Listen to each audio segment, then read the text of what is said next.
Ce geste, ces cueilleurs vont le répéter tout au long de la journée. Au total, chacun récoltera l'équivalent de 3 de ces caisses en bois.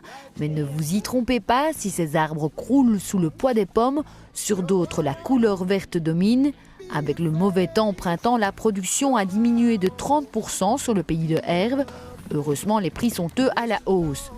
Les mauvaises années alternent avec les bonnes, mais Justin Duizens éprouve toujours la même satisfaction en récoltant le fruit de son labeur. Toute l'année au travail, on taille les arbres pour les élagues, on les traite, pour avoir le rendement qu'on a aujourd'hui sur les boscopes, par exemple. Et c'est ça la satisfaction qu'on a. Autrefois, ce n'étaient pas des basses tiges, mais des hautes tiges qui recouvraient le plateau de Herve. Aujourd'hui, Justin Duizens tente de conserver ses poiriers plantés par son père, mais plus en mémoire du passé que par nécessité. Le gros problème, c'est qu'aujourd'hui, on ne trouve plus le personnel pour cueillir ça, ni pour élaguer les arbres, c'est devenu un gros problème. Et puis, c'est une poire qui se perd un petit peu aussi. Avant, c'était une poire qui était recherchée pour mettre en conserve. Et ici, les jours de moins en moins, elle met en conserve.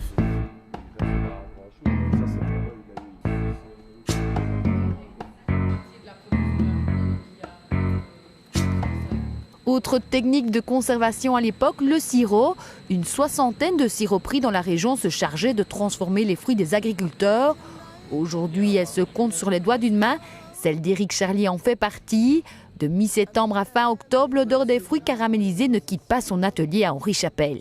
C'est notre plus grosse période. Moi, j'ai une petite ferme qui n'est quand même pas conséquente. Donc mes journées débutent à 5 h du matin. On est ici pour mettre les 2 grosses marmites en presse.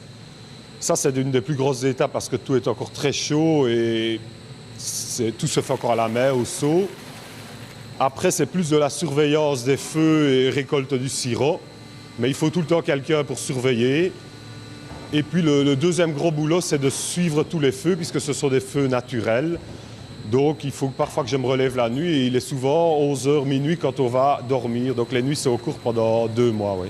Les instruments qu'il utilise sont pratiquement les mêmes que son grand-père et son père autrefois.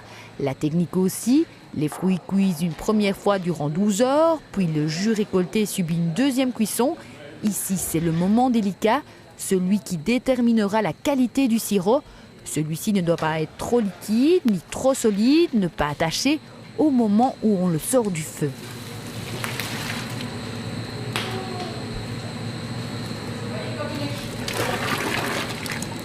La recette aussi n'a pas changé avec les années. Les beaux fruits, il ne faut rien d'autre. Puisqu'on n'ajoute rien, on n'ajoute pas de sucre, pas de colorant, rien du tout. Et vous pouvez garder ce sirop pendant 10 ans à 20 ans, sans conservant.